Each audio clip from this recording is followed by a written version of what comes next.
During the night, a fertilizer plant in West Texas exploded into a fireball. Now, it leveled apartment buildings, houses, businesses, several blocks around the fertilizer plant.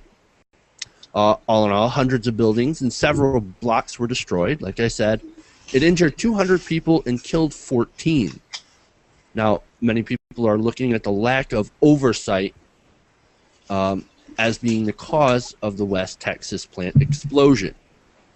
Now, getting into that, they were cited for a series of safety violations.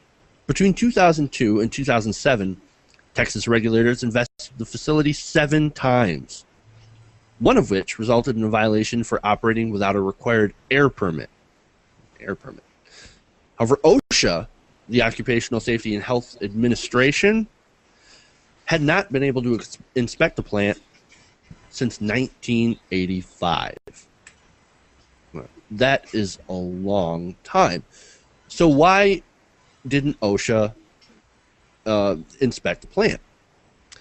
OSHA has so little manpower and so little funding that, according to an article that I read in the Washington Post, that it can only inspect plants like the West Texas plant an average once every 129 years. Can you believe that? Due to underfunding, OSHA has only 2,218 regulators at both the federal and state level that must cover 7.5 million businesses that employ over 130 million workers. That is why they can only inspect a plant every 129 years. However, the cause of the fertilizer plant is still not known.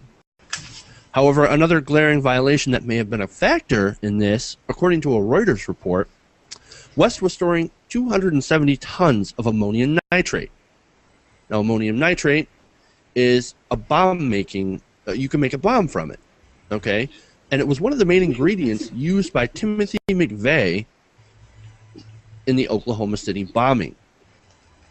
The amount of ammonium nitrate was over 1,350 times the amount that can be stored without having to disclose it to the Department of Homeland Security. Also, according to writers, the plant did not have sprinklers, fire alarms, shut-off valves, or legally required blast walls. Attorneys for the West Texas plant also reported that the plant carried only a $1 million insurance policy. The total damage of the explosion is estimated to cost over $100 million. Now, despite that, the millions of dollars in damages, the rampant safety violations, as well as the human toll, the media coverage of the West Texas plant was limited, at best. According to Media Matters, between April 20th and April 23rd, CNN did not report once on any of the safety violations, despite airing 24 segments about the plant's explosion itself.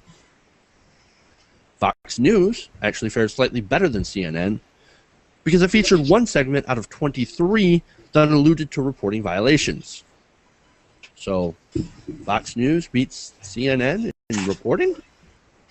Really? And, of course, you would think that the liberal MSNBC would be miles ahead of both CNN and Fox. However, MSNBC featured just 16 segments total on the West Texas plant explosion, and only one of those mentioned violations. Lack of reporting on the violations, and even limiting airtime to report instead on the, of course, incredibly tragic Boston bombing, it really shows the attention of the media is not quite where it should be.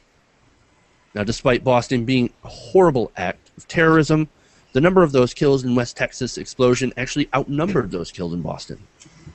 In fact, in the year 2011 alone, 4,609 Americans were killed in workplace accidents, but only 17 people were killed by terrorism.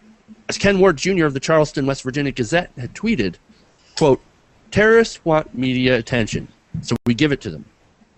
Unsafe industries don't want media attention, so we give that to them. Absolutely 100% right on that tweet.